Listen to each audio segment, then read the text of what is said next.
Hello, everybody. Welcome. I'm pleased to introduce to you today Dr. Sean Carroll, here to talk to you a little bit about the nature of time.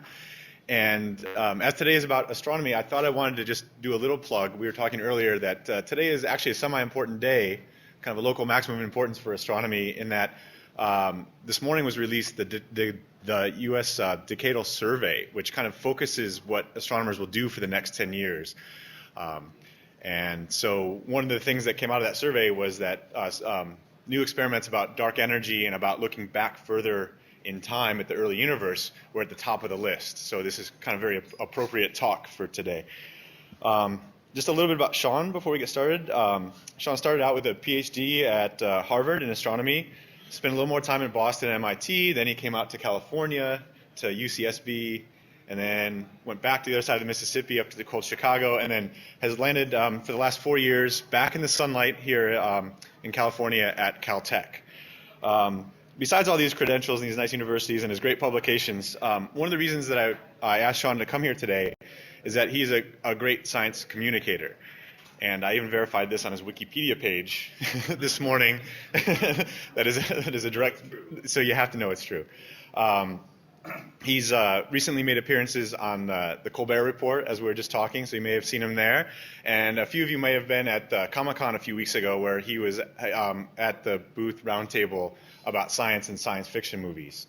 And as people become famous, these are the things that they do, and now they're here at Google giving a tech talk to you all. So with that, I'd like to present Dr. Sean Carroll to talk about the origin of the universe and the arrow of time.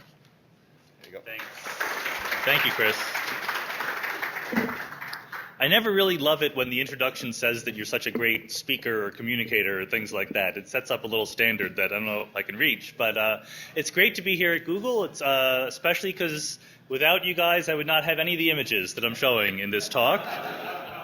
And it's a great topic, I think, to talk about to almost any audience, because what I'm going to try to do is to connect things that happen in your everyday life, the sense of time. We all know what time is. We use it all the time. You were smart enough to get here at 11 a.m. for this talk, but there are deep mysteries about how it works, and those deep mysteries, thinking hard about them, leads you to think about the multiverse.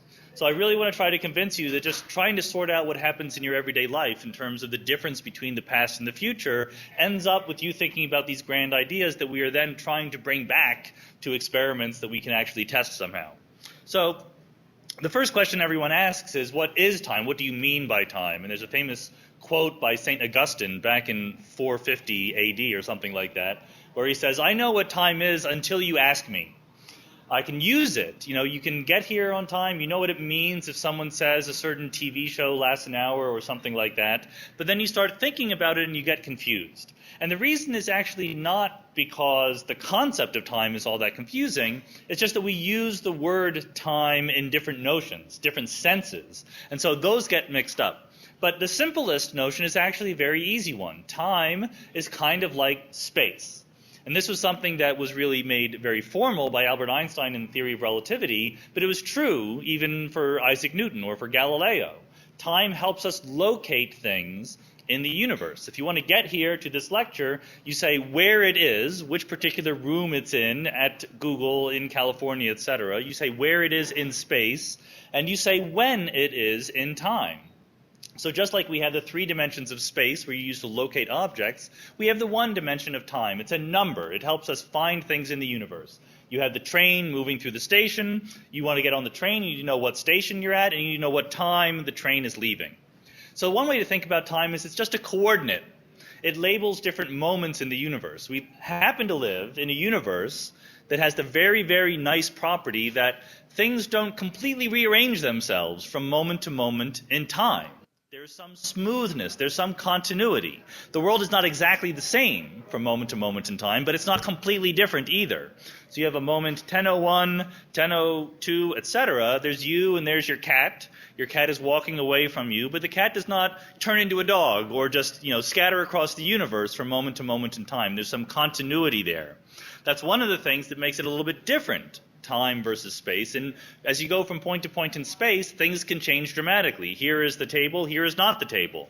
From moment to moment in time, things change smoothly as a result of the laws of physics. Now, what you want to do if you believe that is say, well, how do we measure time. We measure space by meter sticks or odometers, which are basically things whose length we know. The nice thing about meter sticks is that every meter stick is the same length as every other meter stick. It was a difficulty back in the day when people literally measured lengths in feet, by which they meant the length of the foot of the boss on the project, and every project would have a different notion of feet.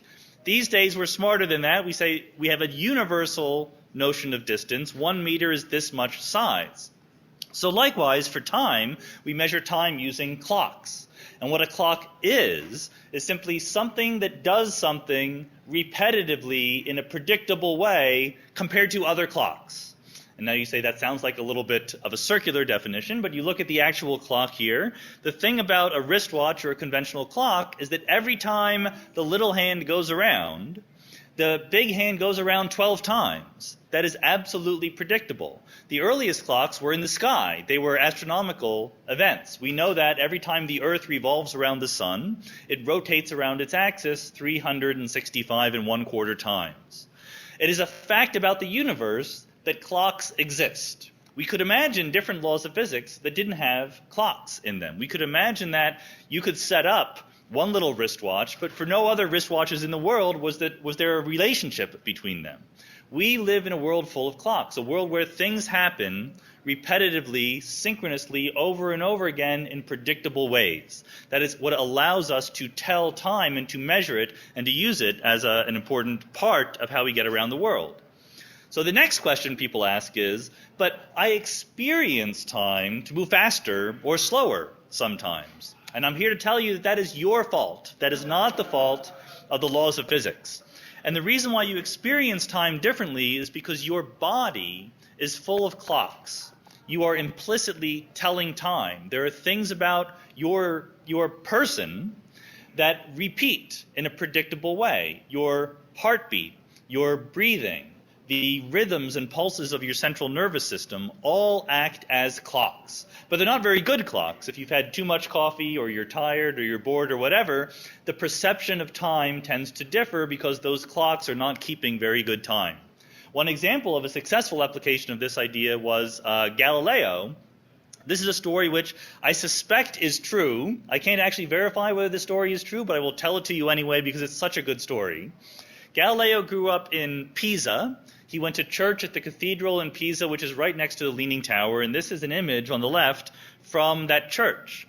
Some days the sermon was not as interesting as other days, as you might expect, and so you or I, our minds would wander and we would think about what we're having for dinner that night or whatever. Galileo, being Galileo, thought about the nature of time. And he was looking at this chandelier, this precise chandelier in the cathedral in Pisa, and he saw that it rocked back and forth. And again, we would go, oh, that's a pretty chandelier. But Galileo said, some days it's rocking back and forth quite a bit. Other days it's only a little bit. But it looks like when it's moving far, it's also moving faster. I wonder if there is some uniformity there, and the time that it takes that chandelier to rock back and forth is always the same, no matter how far it's actually rocking back and forth. Again, if we had that idea, we would think that's a cool idea, but Galileo did the experiment. He said, I'm going to test whether or not the time it takes the chandelier to rock back and forth is in fact uniform. So he timed the oscillations of the chandelier using his own pulse. Using his heartbeat as a clock, he timed the number of oscillations of the chandelier versus the number of beats of his heart, and he found out, by doing this on successive Sundays, that indeed, the time it took that chandelier to go back and forth was always the same. This is the beginning of what physicists now call the simple harmonic oscillator, the foundational idea for anyone who's ever taken a physics course, and the idea behind a pendulum being a good timekeeper for a grandfather clock or for other kinds of timepieces. The existence of oscillators like this that are predictable lets us tell time. These days we would use a little quartz crystal that is even more accurate, but it's the same basic concept. Our bodies are not as good. That's why time seems to move faster or slower for us.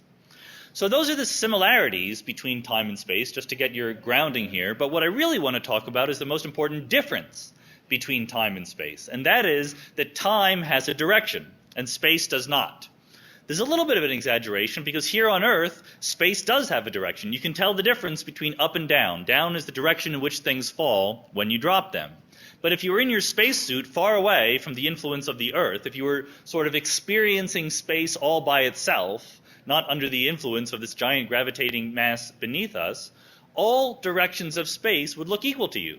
There'd be no difference between up and down, left, right, forward, backwards. The laws of physics don't know any difference between different orientations in space. But contrast that with time. There's two directions. There's forward and backward, the past and the future, but they're very, very different. You might walk around an unknown city and make a wrong turn left instead of turning right. No one ever makes a wrong turn into yesterday. No one ever confuses the past with the future. They're very, very different. You remember what happened in the past. You do not remember, most of us, what happened in the future. You can influence the future. You think that you can make a choice right now that changes what happens in the future, but you can't make a choice right now that changes what did happen in the past. So what is the origin of this difference between past and future? That's really what this talk is going to be about. The way that we talk about this difference between the past and future is in terms of the arrow of time. Unlike space, time has a direction pointing from the past to the future. Here are a bunch of pictures comparing two similar kinds of objects, and under each of them I have a big blue arrow saying the direction of time. But the point is, I didn't need to put that arrow there. Whether it's the car, the king of rock and roll, or the evolution of a species, if I just showed you these pictures, it's perfectly obvious to you which ones are in the past, which ones are in the future. That's because we all experience time to move from past to the future in a consistent way. We might someday imagine discovering alien life based on different chemistry with different laws of society and so forth, but we cannot imagine discovering an alien species that remembers tomorrow and tries to predict yesterday. The arrow of time is completely consistent within our observable universe. We grow older, we're born, we grow older, and then we die. It's never the other way around, no matter what Benjamin Button movies you might be seeing. Now, the reason why this is a mystery is because, just like with space, the laws of physics don't pick out this arrow of time. The deep down laws of physics, whether we're talking about Isaac Newton or Einstein or Schrodinger or superstring theory, all have the property that they treat the past and future completely identically. There is no arrow of time to be located in the fundamental laws of physics. If you look at billiard balls knocking into each other over there, you can do the experiment. There's a pool table right over there. If you imagine physicist billiards where there's no friction, there's no noise or anything like that, and you just have two billiard balls bump into each other and scatter off, I could make a movie of that, and I could play the movie backwards, and you would not notice anything funny going on. The laws of physics that describe just two particles bumping into each other and going their own way are completely reversible. Any trajectory, any solution to those equations works equally well played backwards in time. But then you find a messy circumstance with lots of particles in them, like we have in the macroscopic world, like a cue ball and a bunch of billiard balls that are racked together nice and neatly. You will see very often in the world smacking that cue ball into the racked balls, and they scatter across the table. That's going from the past, where the balls are nicely arranged, to the future. You will never see, starting with balls scattered randomly across the table, someone smack the cue ball and they all arrange themselves into a nicely racked, orderly configuration. In other words, if I took the movie of the original thing, the racked balls scattering across the table, and I played it to you, you would instantly know that if it was being played backwards or forwards. The arrow of time comes into existence when we go from just a couple of particles to a large number of particles. And this is actually not a mystery in any way. It's the beginning of a mystery where we understand the basic mechanics of why the arrow of time moves in one direction. We attribute it to something called entropy. Entropy is basically a measure of how messy or disorderly things are. So here is the natural progression of time from neatness on the left to messiness on the right. Now we have to emphasize, you can clean up your room. There's no law of physics that says you cannot take a messy configuration and make it nice and more organized. But the law of nature is that left to their own devices, in other words, a closed system, a system that is not influenced by the outside world, only ever becomes messier, only ever has an increase of entropy. That's the second law of thermodynamics. So if you leave the left-hand side room all by itself, people walk around, they bump into it and so forth, it becomes the right-hand side. It's never the other way around. the disorder of the universe increases with time, and that is the thing. That is the single, unique, foundational thing that separates the past from the future. So to quantify it, we invent entropy, and here we go from the bottom left, you have a low entropy configuration organized, and in the past, so you have an unbroken egg. As time goes on, it's easy enough to break the egg, it's easy enough to scramble the egg, and disorder increases all along the way. That is the second law of thermodynamics. If I made a movie of that, played it backwards, you would know that I were playing it backwards. Now, I want to emphasize, I can't go into all the details here, but I want to emphasize this claim that the increase of entropy is really underlying all of the different ways in which the past is somehow different from the future. So the fact that we are first born, and then we live, and then we die, that's ultimately because of the increase of entropy. The fact that biological evolution goes from what we exhibit in the early atmosphere and biosphere of the Earth with just a few unicellular organisms to all the complexity we have today, that's also because of entropy. The fact that you remember the past but not the future is also because of entropy. The fact that you can think that we can cause things to happen tomorrow, but we cannot cause things to happen in the past, it's also because of entropy. It's not because of the rules of logic or the fundamental laws of physics. The fact that we feel time to be passing in our personal lives, again, it's because of entropy. So here's an image due to Roger Penrose that shows you exactly how this is working here on Earth. If entropy were at its maximum point, we call that thermodynamic equilibrium. So the gas in this room, where it's smoothly spread all across the room, that's an equilibrium. Entropy is as high as it can go. There is no change in the gas in this room. There is no flow of time. It's just sitting there. The reason why here on Earth there is any notion of time passing is because we are very far from equilibrium. And the reason we're far from equilibrium is because the sun is a very hot spot in an otherwise cold sky.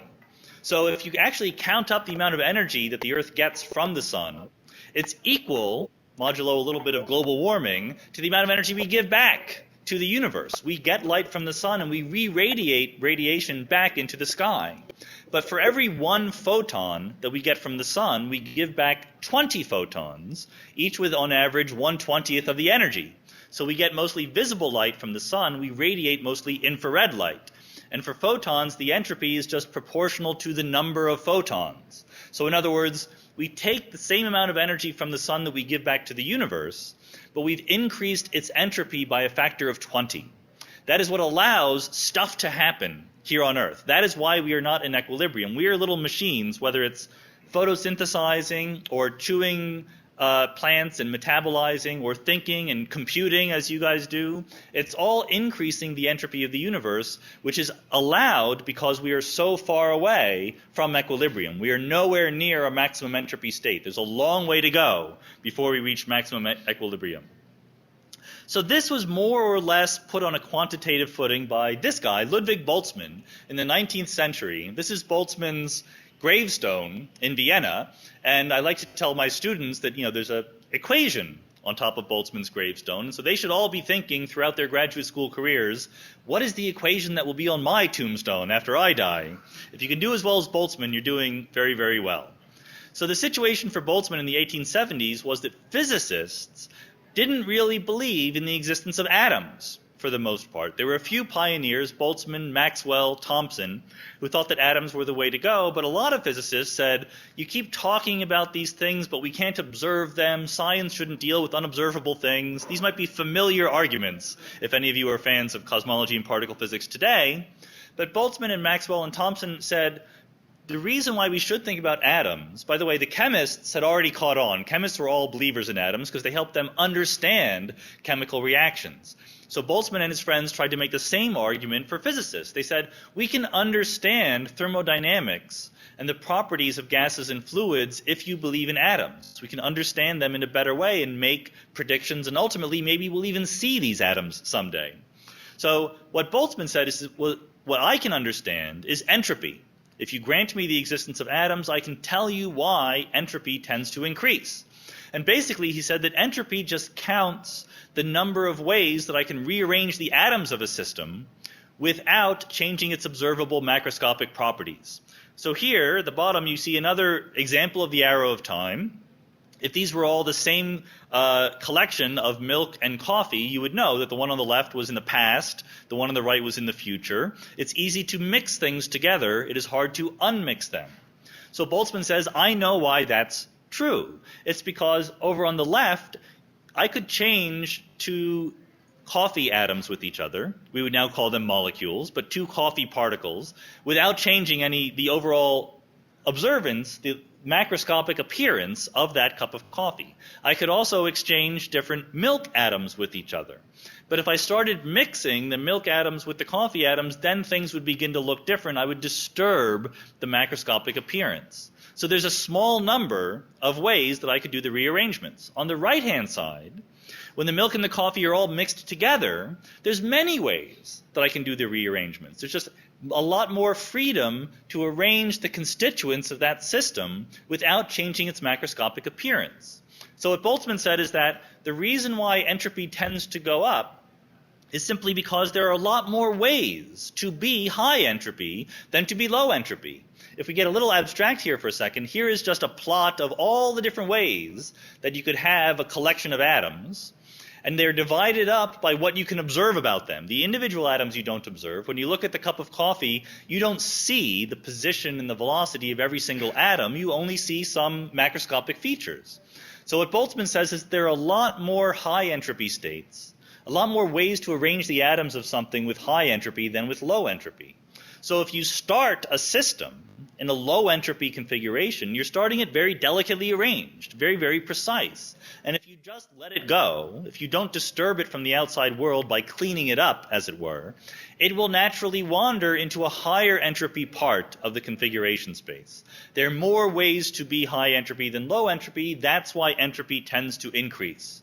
This was Boltzmann's great contribution, and this formula on his tombstone is the formula that says that the entropy is the logarithm, to be technical about it, of the number of arrangements that you can do to a system without changing its macroscopic appearance. So that's a pretty good explanation for why entropy tends to go up. There are more ways to be high entropy than to be low entropy. But if you're thinking about it, you realize that there is yet something that is not quite answered. And this has been controversial since the time of Boltzmann to today, and that is, if there are a lot more ways to be high entropy than to be low entropy, why did you ever start out with low entropy? Why is it, in other words, that the entropy was lower yesterday? So what Boltzmann is able to do is explain why, starting with today, entropy will tend to go up. There's a lot more ways that our universe today can evolve into a higher entropy universe tomorrow. What he can't explain is why the entropy was lower yesterday. Given everything we know about the universe today, there are a lot more higher entropy pasts from which we could have come than lower entropy pasts, but nevertheless we believe that the universe really did have a lower entropy yesterday. Why is that? Well, the reason why the universe had a lower entropy yesterday than today is because it had an even lower entropy the day before yesterday. The reason why it had an even lower entropy the day before yesterday is because it had an even lower entropy the day before that. And this is not, I'm not going to reveal the true underlying real explanation. That is the real explanation for why entropy was lower in the past. And it keeps going. Many, many days, 13.7 billion years to the Big Bang. The reason why entropy has been increasing during your lifetime is because we live in a universe that started at the Big Bang, when our observable universe came into existence, with an incredibly low entropy, an incredibly tiny entropy compared to what it could have been. And the entropy has been increasing ever since. There is no explanation for that in terms of anything that Boltzmann ever taught us. There's no dynamical explanation. There's no statistical mechanics argument, particle physics argument, general relativity argument, or anything like that that explains why the entropy of the universe was low near the Big Bang. This is something that we can assert is true. We start in the little tiny region of that graph, and everything we know follows from that. All the business about thermodynamics, memory, causality, free will, we can explain all that if you tell me that the universe started with a low entropy. If you ask why, I can say, I don't know. This is our job as cosmologists. So it's kind of, again, like space. Remember when we said that there's no arrow of space, except, of course, that we're here on Earth, so there is an arrow of up and down. There's an arrow of space in our local vicinity because we live close to a very influential object. namely the Earth, that influences our notion of up and down. The arrow of time is the same way, is what I'm trying to say. The reason we observe an arrow of time around us in the universe is not because it's there in the deep down laws of physics. It's because we live in the aftermath of an influential event, the Big Bang. The Big Bang started with a much, much, much lower entropy than it needed to. Everything else follows from there. So we want to understand, why was the Big Bang like that? So to do that, let's think about the universe. And the universe, when cosmologists give talks to large audiences, they usually start talking about rubber sheets and raisin bread and things like that. My favorite thing to do is to actually think about the universe, because we're not standing outside looking at the universe, we're embedded inside. This is a picture that you would get if you took a really good camera and pointed it at a region of empty space and just kept the shutter open for quite a while. That's what they did with the Hubble Space Telescope, and this is the Hubble Ultra Deep Field. It just shows us that even what you think looks like an empty region of space is in fact full of galaxies. In the 1920s, Edwin Hubble pinned down what these little blobs were. They knew that they existed, but there was an argument. Are they just clouds of gas and dust here within our Milky Way galaxy, or are they outside? Hubble showed that every one of these blobs, for the most part, is a galaxy just like our own. So we live in the Milky Way galaxy with about 100 billion stars, roughly speaking. We live in a universe. The observable part of the universe has roughly 100 billion galaxies, each one of them roughly 100 billion stars. So the universe is big. That's the first important thing to know.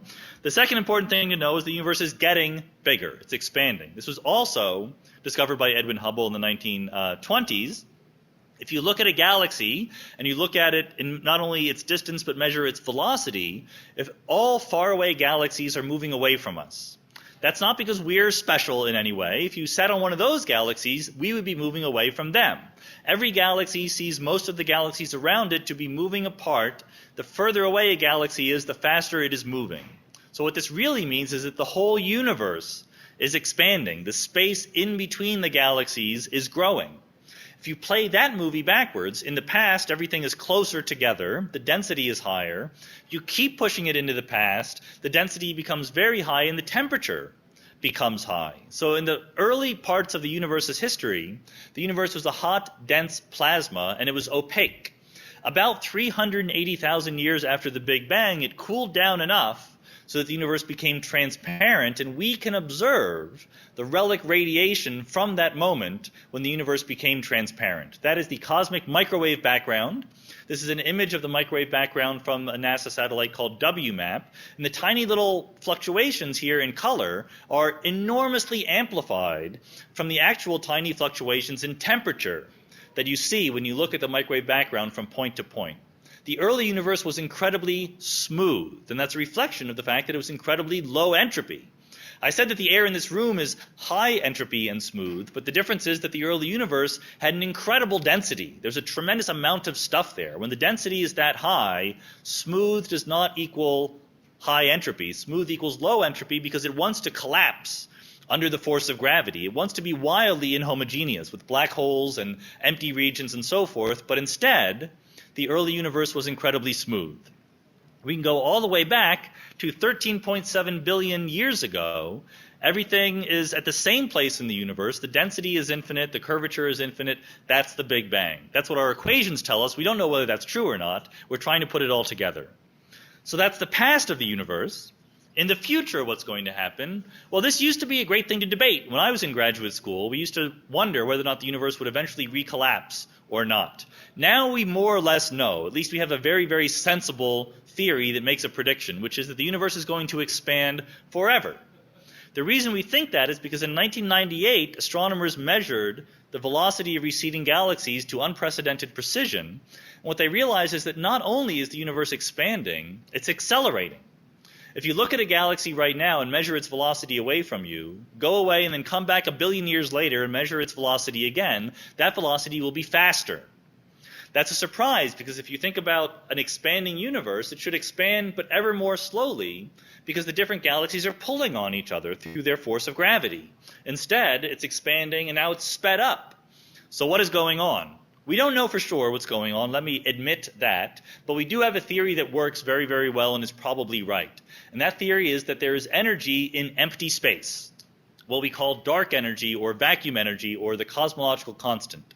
So if you have a little cubic centimeter of space and you empty it out, so there's nothing there, it's completely empty, and you ask how much energy is there in that little cubic centimeter of space, you might be tempted to say, well, there's zero energy because it's empty. The truth is that there is some energy even in empty space. Not very much, 10 to the minus 8 ergs, but there are many cubic centimeters in the universe, and right now there's more of this dark energy than any other form of energy. About 73% of the universe is dark energy by energy. And the effect of this dark energy is to impart an impulse, a perpetual push to the expansion of the universe. That's why we've now begun to accelerate away. And that's why we're not going to recollapse. The universe is not being pulled by the matter inside anywhere near substantially enough to ever make it come back. Our best theory right now is that the universe is 13.7 billion years to the past, to the Big Bang, but the future goes on forever, literally to infinity. That is the best guess we have right now. It will not end. So here's my very brief overview of the history of the universe. 1 second after the Big Bang is the earliest time when we have any data from Big Bang nucleosynthesis. This is an image from my imaginary telescope. It was hot. It was giving off gas. It's white here. 380,000 years after the Big Bang, it had cooled off enough to become transparent. We see the microwave background, and now we can perceive these subtle ripples in density from place to place. 10 to the 10 years later, approximately today, we're dominated by stars and galaxies. This is the stellariferous epoch in the history of the universe, when you can actually see pretty pictures by taking images.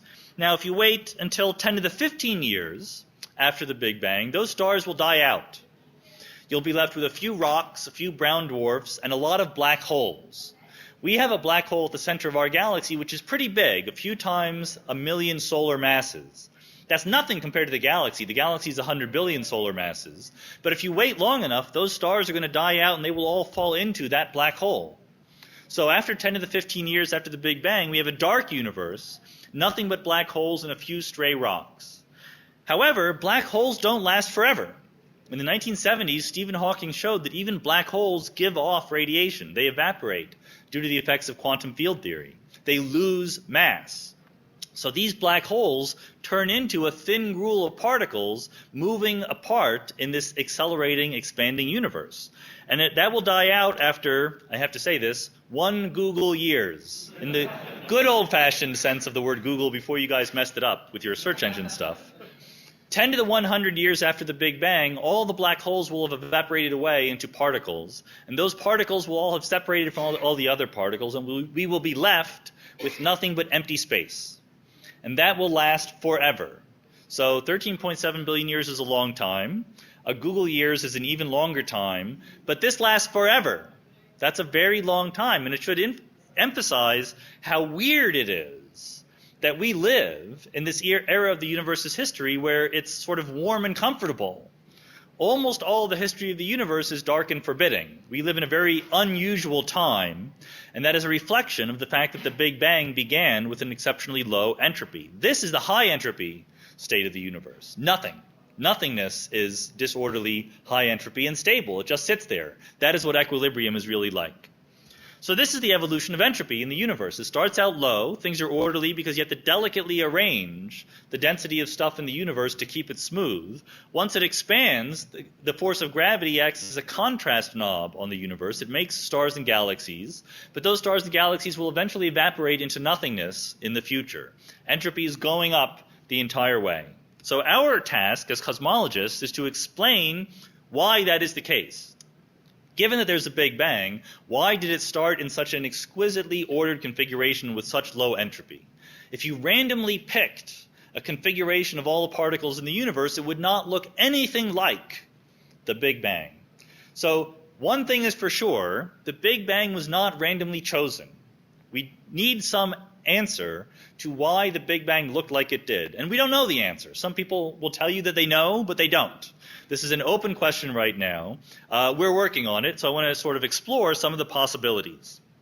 One possibility was actually broached by Boltzmann himself. He appreciated that this was a problem. There was a long time when Boltzmann and others thought that they could prove that the entropy needed to be smaller in the past, but eventually they realized that you can't do that because the ultimate laws of physics are time symmetric. You can't prove that the past must be different from the future. You need to put it in there. So Boltzmann did a sensible thing. He said, well, if the low entropy of the past is unusual, what would be usual? What should the universe look like? Now remember, in the 1870s, physicists thought that the second law of thermodynamics was a law, not just a good idea. It was absolute. But Boltzmann said, look, if you believe my statistical understanding that the reason why entropy goes up is because there are more ways to be high entropy than to be low entropy, as a consequence of that, occasionally the entropy can go down. So there's a standard exercise that you learn when you do, as an undergraduate physics major, when you learn stat mech, take all the gas molecules in this room, compute how long you will have to wait on average before they all move to 1/2 of the room. It's a long time. It's much, much longer than the age of the universe.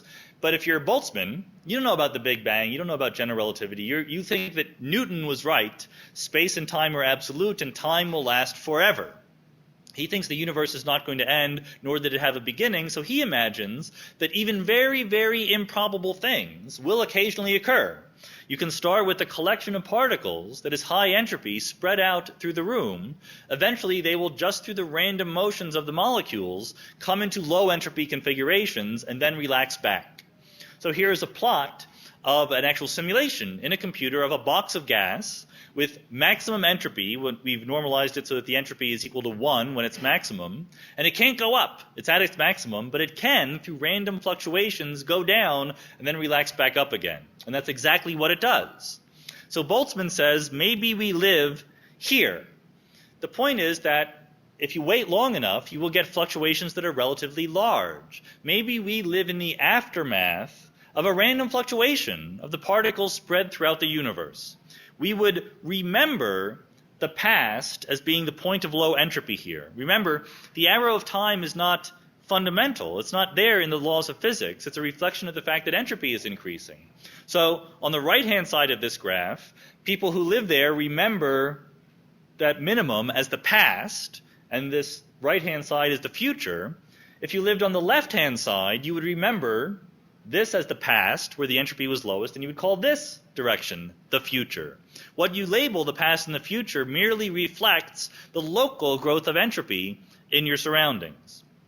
So Boltzmann said the anthropic principle and the multiverse. He used ideas. He didn't have the words. He used the same ideas that string theorists use today to try to explain our universe. He said, look, if my theory predicts that the universe should spend almost all of its time in thermal equilibrium, the problem is that you can't live in thermal equilibrium. He says, there must be then there in the universe, which is in thermal equilibrium as a whole and therefore dead, that's the anthropic principle, here and there relatively small regions the size of our galaxy, which we call worlds, which during the relatively short time of eons, that's a little physicist joke, deviate significantly from thermal equilibrium. So Boltzmann says, look, okay, maybe most of the universe is in thermal equilibrium, but we can't live there. As a selection effect, living beings will only arise in regions of space and time where the entropy is changing, according to Penrose's picture. So most of the universe is unobserved by people like us, but occasionally there are fluctuations into lower entropy states. Very occasionally there are large fluctuations into very low entropy states, like our galaxy. Maybe that's who we are. Maybe we are just in the aftermath of a fluctuation into our galaxy. If you read Boltzmann's papers back then, he was slightly embarrassed by this idea, but he thought it was kind of cool, and it's interesting to read. This was not, however, an original idea. If you do the literature search, you can find that there are precursors to Boltzmann's idea. The earliest one I found was from 50 BC. This is Lucretius, a Roman poet writing in dactylic hexameter. But like Boltzmann, Lucretius was an atomist at a time when being an atomist was not the conventional thing to be. Lucretius was a follower of Epicurus and Democritus, the Greek philosophers, and he was stuck with the same problem that Boltzmann had. Namely, if the universe is just made of atoms, and the atoms have no purpose or teleology, they just are randomly bumping into each other, how do you explain all the structure and complexity and order that we see around us? And so Lucretius says, and you have to imagine he's speaking sarcastically at the beginning of this quote, Surely the atoms did not hold counsel, assigning order to each, flexing their keen minds with questions of place and motion and who goes where. Rather, they shuffled and jumbled in many ways, and in the course of endless time they are buffeted, driven along, chancing upon all motions and combinations. At last, they fall into such an arrangement as would create this universe. So it's exactly Boltzmann's scenario. It's just chaos. Particles are randomly moving around, but if you wait long enough, you'll get a universe just like ours. So this is a venerable idea, and it's a good idea in the sense that, yes, it would lead to universes like ours without assuming an arrow of time. There's no intrinsic direction to time in this plot here. There's no overall trend, right or left. We're just looking at a really tiny piece of the overall plot. The problem is the idea doesn't work. Boltzmann, unlike Lucretius, had recourse to equations. He could make predictions. And this was actually done by Arthur Eddington in the 1930s, and he realized that Boltzmann's scenario made an extremely strong prediction that is very vividly falsified. This is a good scientific theory, it's just wrong. And what Eddington realized was that if you are most of the time in thermal equilibrium, and you're waiting for a fluctuation to decrease the entropy, then it is overwhelmingly more likely that you will get a small fluctuation than a large one. In fact, there are exponentially more small fluctuations than large fluctuations. So if this is true, the prediction you make is that given whatever you need for anthropic reasons. Let's say you want a person to exist, or you want a planet to exist, or you want the galaxy to exist. No matter what it is that you choose that you're going to wait around until it fluctuates into existence, this theory predicts with overwhelming likelihood that everything else in the universe is still in thermal equilibrium. So if we wait long enough for our galaxy to fluctuate into existence, we don't need 100 billion other galaxies. We would just have empty space outside our galaxy, but that's not true. And then you can sort of focus in and you realize, I don't need the galaxy. I can just do with the solar system. It's much smaller, and then you predict that the rest of the galaxy shouldn't exist. And then you realize, actually, I only need this room. I don't need the rest of the universe. I could fluctuate out of the surrounding chaos, I could fluctuate into exactly the configuration of stuff in this room right now, including all of you, including all of me, including our brains and the state of our brains that really is convinced that outside there is a Google, and there is a California, and there is the Earth. These are just in our brains. It's a much easier configuration to get your brain with the thought that Google exists than to actually get Google or the Earth or whatever. So if you like, the prediction of this model is that as soon as you walk outside, it's thermal equilibrium. This is a model that is falsified every day, all the time. So it is not true. All the way that you can take it, reductio ab absurdum says, I don't even need you guys. I can just have myself. In fact, I don't even need my body. I can just have my brain with the thoughts that you are all here. So what this scenario really predicts is that the overwhelming majority of intelligent observers are disembodied brains that fluctuate out of the chaos into a configuration that lives long enough to look around and go, thermal equilibrium, and then dissolves back into the surrounding chaos. So we don't live like that. This is not true. This is ruled out by the data. These brains are known as Boltzmann brains. This is an image from a story about them in the New York Times. They mislabeled them. It's not Boltzmann's brain. Boltzmann's brain is under the tombstone in Vienna. These are Boltzmann brains that are the prediction of this false model. However, not everyone really likes this idea. So after this story was written in the New York Times, those of us who were quoted in the story all received a letter from someone who didn't really like the idea, and I will read the letter to you. I have to translate it a little bit. This is from George Wing, who is 10 years old. He says, "I don't know if you exist, but I do. I do not agree with your article, and I do not believe that mumbo-jumbo. If you do, well. It's a disturbing thought, but I know how to deal with it. I will not let the world disappear under my nose, but if you do, I can't say I'm sorry. Sincerely, a 10-year-old who knows a little more than some people, George Wing. P.S. Some people have a little too much time." So I appreciate the constructive criticism from George and from people who are much older than George and should know better. But there's a fundamental misunderstanding here. We're not saying that we are Boltzmann brains. We're saying that this is a theory that predicts that we are, but we're not. Therefore, this theory is wrong. This is the standard way that science gets done. Okay, so that was a possible theory in the sense that it made predictions. It did not put in an arrow of time by hand, but it's not right. We need to do better. But we have a lot of things that Boltzmann didn't have. We have quantum mechanics, general relativity, cosmology, the Big Bang. So the context of our problem is a little bit different. What Boltzmann knew was that at some moment in the far past, the entropy was very small. What we know is very specific. We know that we started with something like the Big Bang. It had a low entropy, but we know more than that. It had a very specific arrangement of particles that we need to explain. So as cosmologists, it's our job to explain why the Big Bang was like that. My own personal, and again, we don't know for sure, it might be that there is no explanation other than that's the universe in which we live. Stephen Hawking said it's like that, and therefore it is. We have a boundary condition, it's just put like that, and we need to live with it rather than try to explain it. I think we can be more ambitious. I think that when we have something in the universe that is so unlikely in terms of conventional counting, that's a clue. That is a hint that there's something going on and we should uncover what it is. And my own guess is that what is going on is that the Big Bang is not the beginning of the universe. In other words, an egg, an unbroken egg, is much lower entropy than scrambled eggs are. And yet, when you open your refrigerator, you're not surprised to find an egg. You don't go, that's a very low entropy configuration. This is a puzzle. Why? Because the egg is not a closed system. The egg is not all by itself. It's not the whole universe. So maybe the egg came out of a chicken, right?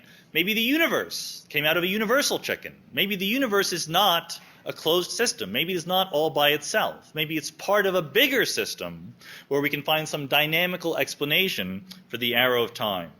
Now, you may get a little uncomfortable about the idea that there exists something before the Big Bang. That's because people like me, cosmologists, go around telling you that the Big Bang is the beginning. There is no before the Big Bang. Talking about what happened before the Big Bang is like talking about what is north of the North Pole. It's a nonsensical idea.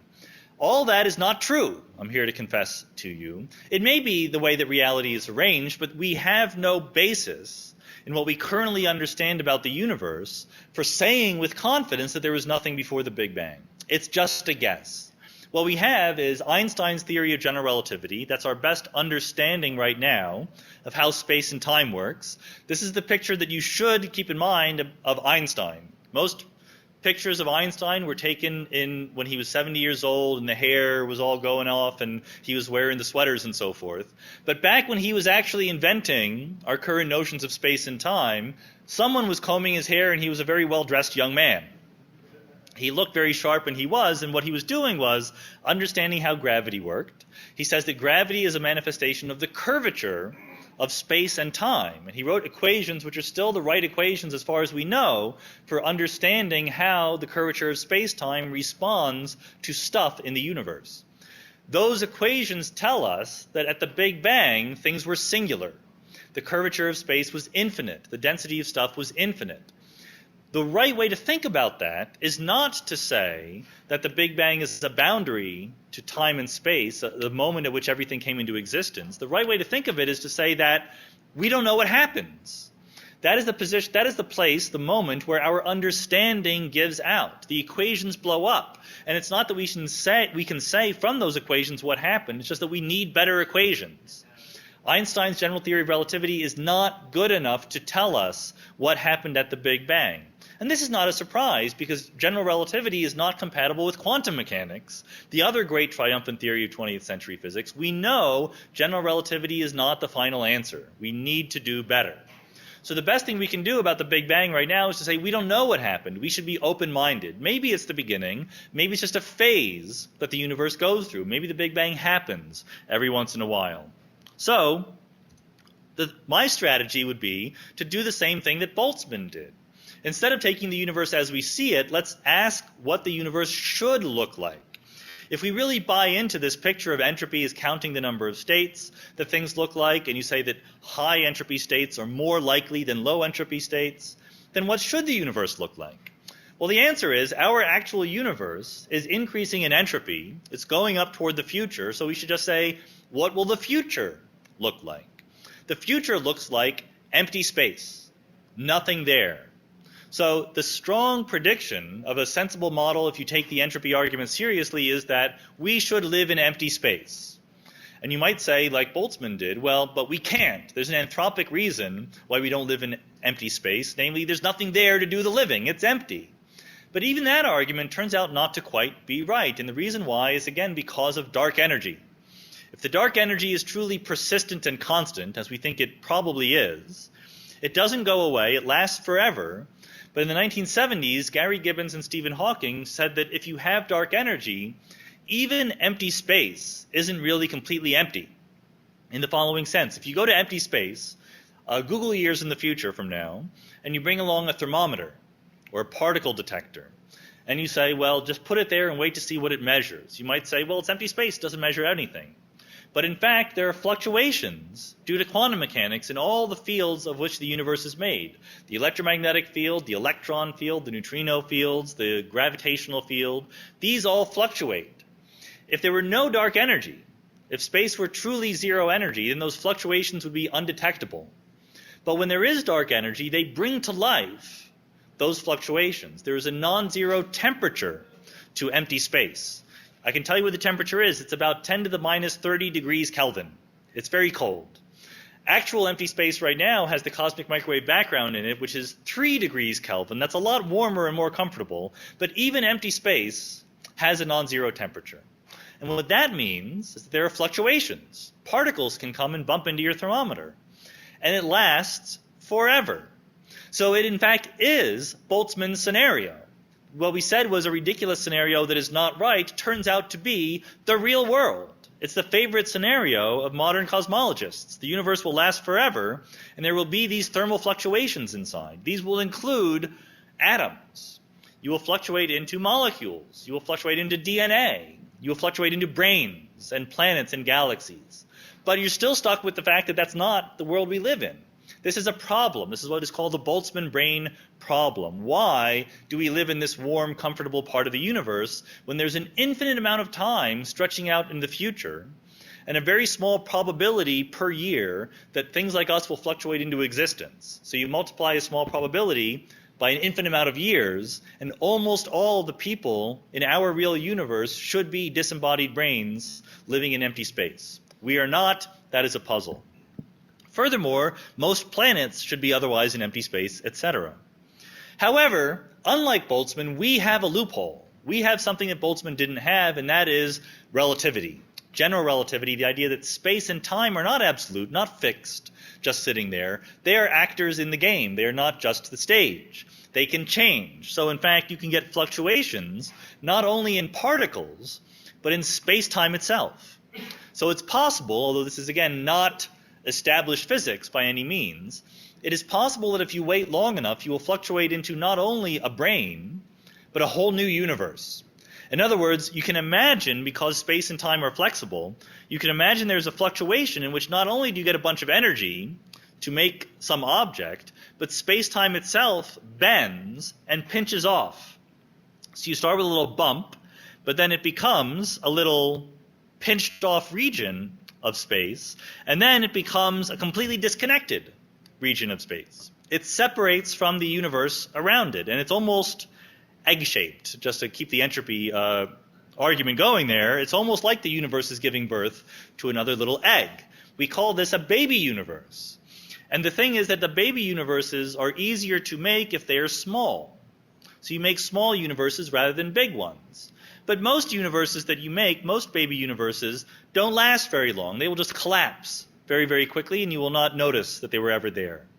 Occasionally, however, you will fluctuate into not only a baby universe, but a baby universe with a huge amount of dark energy. And you might worry, you might say, well, where does this energy come from? This is the miracle of general relativity, that if you have a closed part of the universe, if you have a self-contained region of space, the total energy is always exactly zero. It costs no energy to make a new universe. You can make as many of them as you want. If it's an empty universe, it will just recollapse. But if it contains a huge amount of dark energy, that will make that universe expand and accelerate. And the dark energy will fill it with a tremendous amount of energy density, which will eventually then decay into a hot plasma that is very smoothly spread out throughout the universe because of the stretching influence of the dark energy. In other words, the natural future of this baby universe is just like what we perceive as the Big Bang. So the idea is that, unlike in Boltzmann's scenario, here we have a way to increase the entropy. In Boltzmann's scenario, we said we were in thermal equilibrium. We were at the maximum entropy we could possibly get. But the hypothesis that we're now considering is that there is no such thing as maximum entropy. There is no state of the universe in which it just sits there stably forever. The entropy can always increase by making new universes. These universes cost zero energy. You can make them. One could come into existence in this room right now. They're very small. From our point of view, what it would look like is a little black hole fluctuated into existence and then evaporated away almost as quickly. You would not even notice. You might have just given birth right here to a whole new universe. This is very rare, unlikely that it has happened even once in the last 13.7 billion years, but we have an infinite number of years to wait. It will happen an infinite number of times.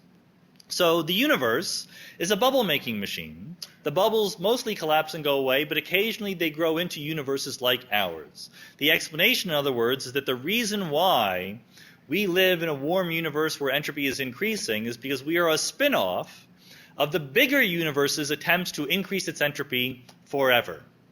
And the nice thing about this scenario is that it can work both directions in time.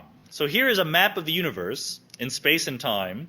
Time is going vertically, and in the middle of this map, you're in empty space. Nothing but dark energy, nothing else going on. There's no arrow of time. There's time, but there's no difference between the past and future in this empty region of the universe.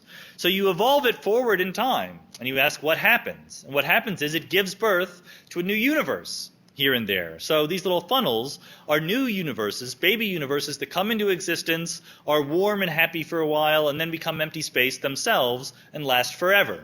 This happens many times, and in that little period between the birth of the baby universe and when it cools off, there is an arrow of time. We live in one of these regions. Just one of these tiny little regions of space-time is our entire observable universe. However, if you go to the past, the same thing should happen, because the laws of physics work the same, forwards and backwards. So there should be the birth of baby universes. They will expand and cool toward our past. So these guys, if they live here, observe an arrow of time, but it's pointing toward what we would call the past. To them, we are in the far past. To us, they are in the far past. Locally, everyone sees everything normal. There's no universe in which there's a Benjamin Button scenario and people are born old and grow younger. Everyone, to their own point of view, is born young and grows older, observes eggs turning into scrambled eggs, remembers the past and not the future. It's just that the overall orientation is different between these two different sets of universes, which are completely disconnected and can never talk to each other. The nice thing about this is you didn't put in the arrow of time. You didn't assume it from the start. You started in empty space with no arrow of time, and it developed out of the creation of baby universes. Of course, we have no right to say this is what happens. This is an attractive scenario for the reasons I just explained, but there's a lot of unknown physics lurking here. So the question you should be asking is, how would you ever know? You should be asking the same question that Ernst Mach was asking Boltzmann back in the late 19th century. How will you see these things? How will you ever know that they are actually real? Well, unlike atoms, improved technology will not allow us to see baby universes if they are truly disconnected. But we don't know if that's true. There are some people who are looking into the possibility that other universes literally bump into our universe and leave signals in the cosmic microwave background. You might say, well, it should be obvious if another universe bumped into us, but in fact it's not. There's many scenarios in which the influence of another universe in our past is actually fairly subtle, and you have to look very hard to try to observe it. The more promising idea, I think, is that we need to understand better the fundamental laws of physics. If we understand how gravity, particle physics, and quantum mechanics all play together, we'll be able to say whether it is naturally true that empty space predicts that baby universes are created or not. So what we need to do is improve our knowledge of particle physics and gravity. One obvious example is the Large Hadron Collider at CERN in Geneva, the new particle accelerator that just turned on and is now collecting data, smashing protons together at unprecedented energies, trying to discover new laws of physics, new ways that particles interact with each other. Another example, as Chris mentioned at the beginning of my talk, is observations of the universe. The Astronomical Decadal Survey recently came out and is saying that we should look to understand better dark energy and fundamental physics throughout the universe. So I think it's these kinds of observations which will eventually help us figure out not only what our universe looks like, but what maybe the multiverse looks like. All right, so the last slide, just to put you back in firm grounding here. Here are three things we know for sure. First, we know that it is entropy that is responsible for the arrow of time. Even things that don't feel especially entropic, like the fact that you remember the past but not the future, are all ultimately due to the fact that you live in an environment where entropy is consistently going up. The second thing is that the reason why entropy is going up is because we live in the aftermath of the Big Bang. It's the special initial conditions 13.7 billion years ago that set up the universe like a little wind-up toy. It's been clicking along ever since, and eventually it will just die out. The third thing we know is that we don't know why. We don't have the final answer to why the Big Bang had such a low entropy. This is an incredibly important, pressing problem for modern cosmology. If we are going to claim to be understanding and making predictions about the early universe, this is the puzzle we really have to solve. So when it comes to what we don't know what the right answer is. We don't know, is it just initial conditions? Are we supposed to be satisfied with knowing what the early universe is like and not trying to explain it? Or is there something else going on? Is our universe part of a bigger picture? I love the fact that you are led to these speculations by thinking about stuff that happens in your kitchen and your everyday lives. And if you want to learn more, people are writing books about this stuff. Or you can just wait to see what the experiments and the theories tell us. I hope that I can come back, in a year or two and explain all the answers to these pressing questions. Thank you.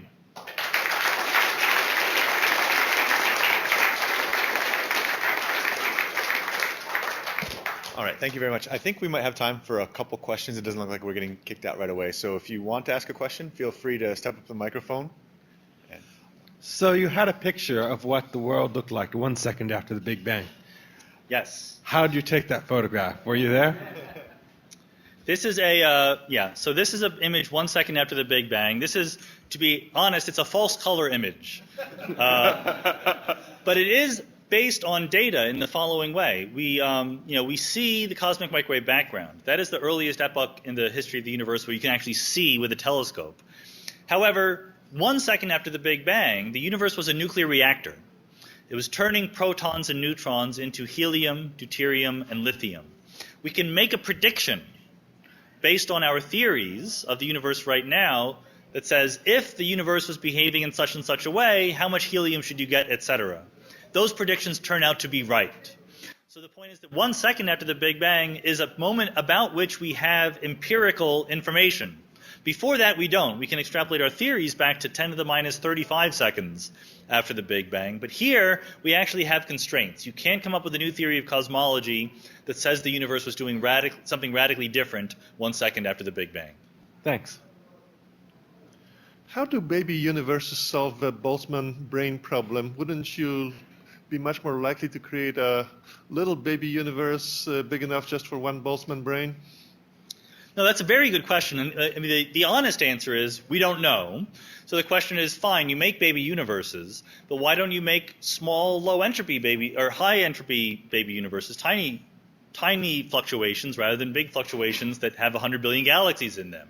So I can't tell you for honest that we know that you do, but if it is true that this solves the Boltzmann brain problem, it's because of inflation. It's because the universes that survive, there's basically two categories of baby universes. There's baby universes that just recollapse, or baby universes that start exponentially expanding under the influence of inflationary cosmology. And if that's true, it's easy to get 100 billion galaxies, no problem. So the fundamental answer for how you solve the Boltzmann brain problem is that it is easier to make a universe than to make a brain.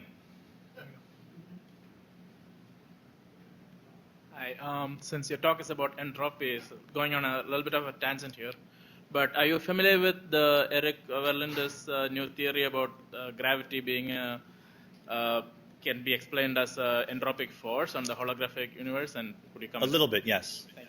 So do you want to know something about it? I just don't, yeah.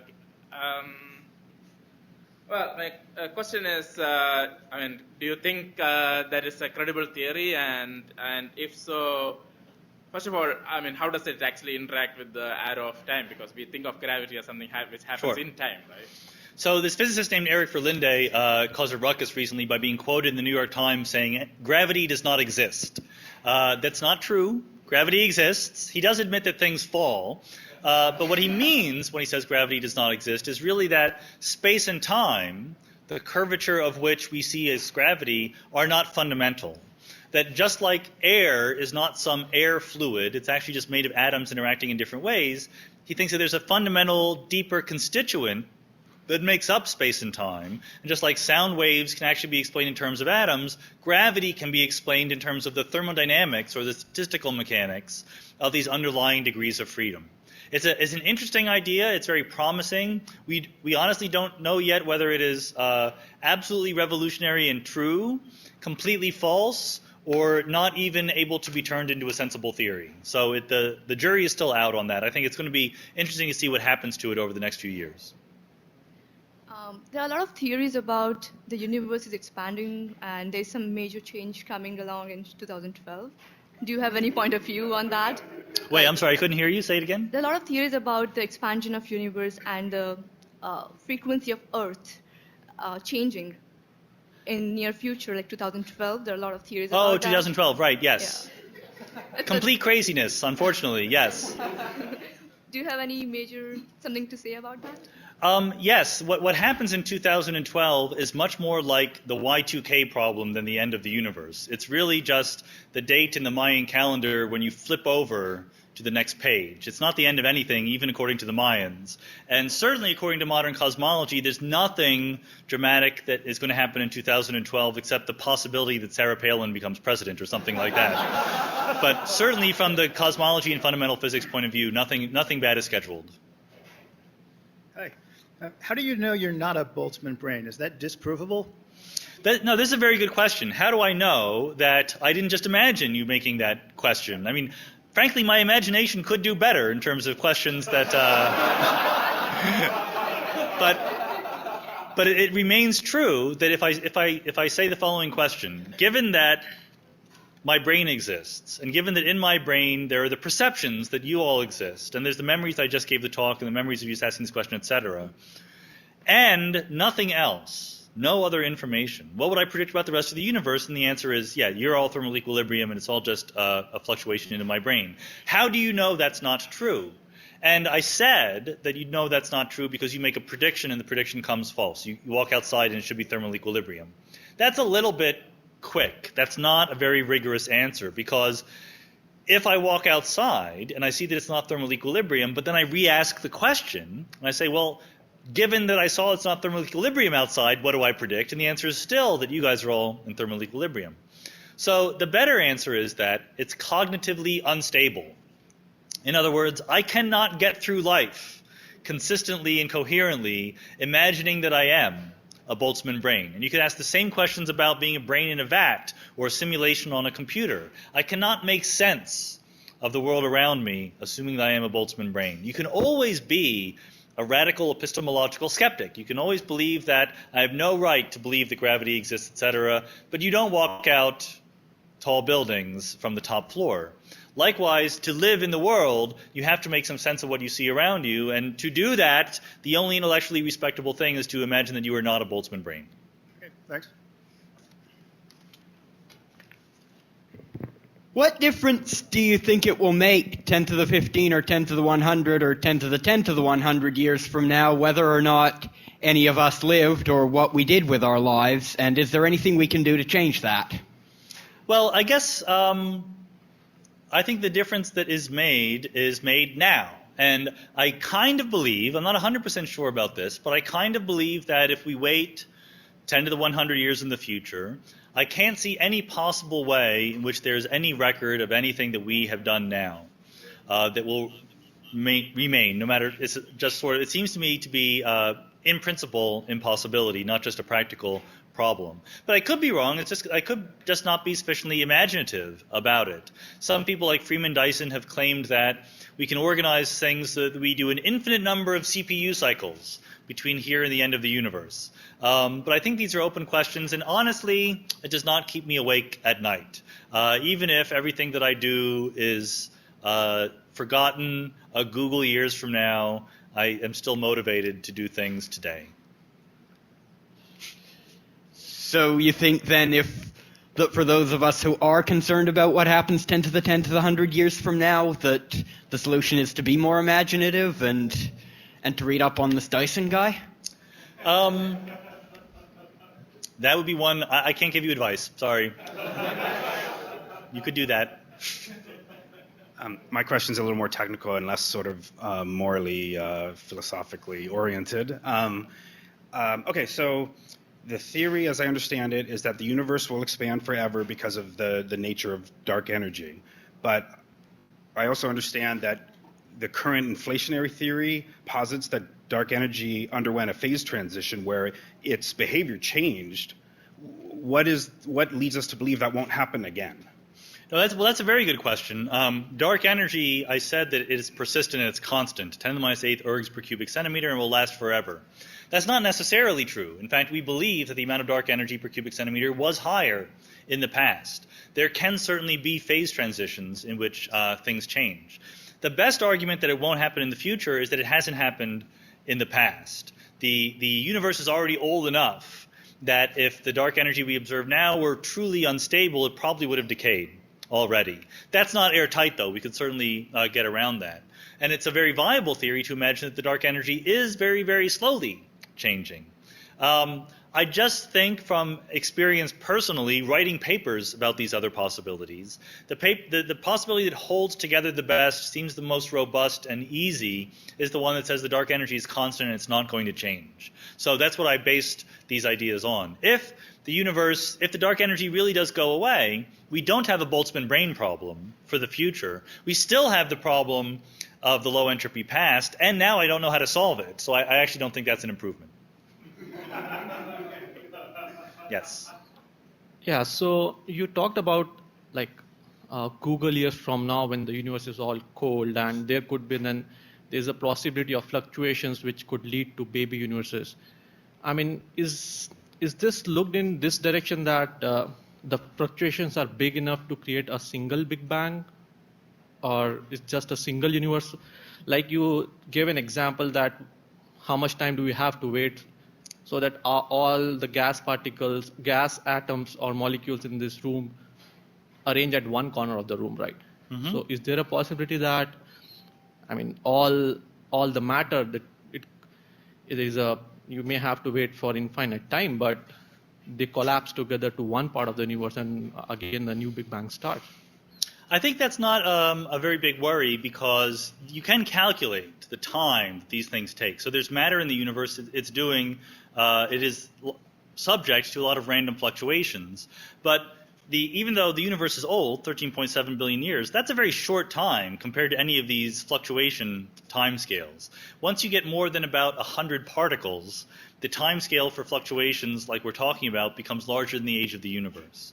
So these kinds of thermal fluctuations into lower entropy states are just not relevant for the universe over the timescales of a Google years, over the actual amount of time that it will take for the universe to expand and do things and evaporate away. So first, all the matter in the universe will disperse into nothingness long before we have to worry about thermal fluctuations. The baby universe kinds of fluctuations are really quantum mechanical fluctuations of space and time itself. That's a little bit different. When I tried to describe your book to my friends and parents, and I try to make the connection between the second law of thermodynamics being the only thing we have that gives direction to time, which is kind of an abstract notion, especially for non-scientists, and the idea that we believe we can influence the future but not the past, right, which is a very concrete thing, it's hard to make that intuitive connection. Can you flesh that out a little bit? Well, I tried in the book my best, although I admit that I didn't do a great job. So you're right. That is something that is... It's something you can say, it is something that is true, it is hard to make it quite vivid. The example that I use is, so the question, just to make sure everyone is clear, the reason why there's an arrow of time is because entropy is increasing.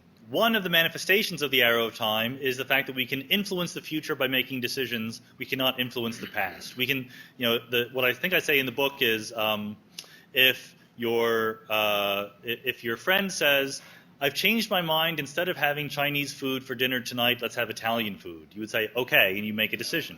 If your friend says, I've changed my mind, instead of having had Vietnamese food last night, let's have had French food last night. You go, you're nuts. Ultimately, that's because of entropy, but it's hard to say exactly why. But let me give you a little example that I think is the best that I can do right now. Imagine you're walking down the street, and on the sidewalk you find a broken egg, okay? And you ask yourself, well, what are the possible futures over the next 24 hours of that broken egg? And there's lots of possibilities. Someone could clean it up. Dog could come by and eat it. It could just sit there and get moldy, or it could be washed away by a rainstorm. There's many open things. If you say, what was the possible past 24 hours of that egg? You're like, well, 24 hours ago, it was an unbroken egg. You're much more certain in your reconstruction of the past than of the future. And why? Because you know the past is subject to a low entropy boundary condition. So you know something about today, and you know something about the past, but you know nothing about the future in terms of macroscopic boundary conditions. So because of that, the set of possible interpolations between the past and today is much more small, much more restricted than the set of possible futures. If you believe in deterministic evolution, if you knew everything about the universe, you could predict the future just as well as you could predict the past. But we have much less information about the future than we have about the past. So that's why the past seems fixed to us, because there's fewer things that are compatible with what we know when it comes to the past than comes to the future. Best I can do, yes. One last question. We can take one last question. Quick question. If one universe spawns off two baby universes that are both the same size as the parent, doesn't that break the law of conservation of mass energy? No, it doesn't, because every new universe has a total of zero energy. That's the great thing about general relativity. Roughly, intuitively, the way to think about that is that there's stuff in that universe, but there's also space-time curvature. And the curvature of space-time accounts for a negative amount of energy, always exactly equal to the positive energy of the stuff inside. That's just an implication of Einstein's theory. So you can make universes forever, and that's the escape hatch that lets you escape the Boltzmann brain dilemma and hopefully try to explain the arrow of time. Thanks for answering those questions. Let's thank Dr. Carroll again.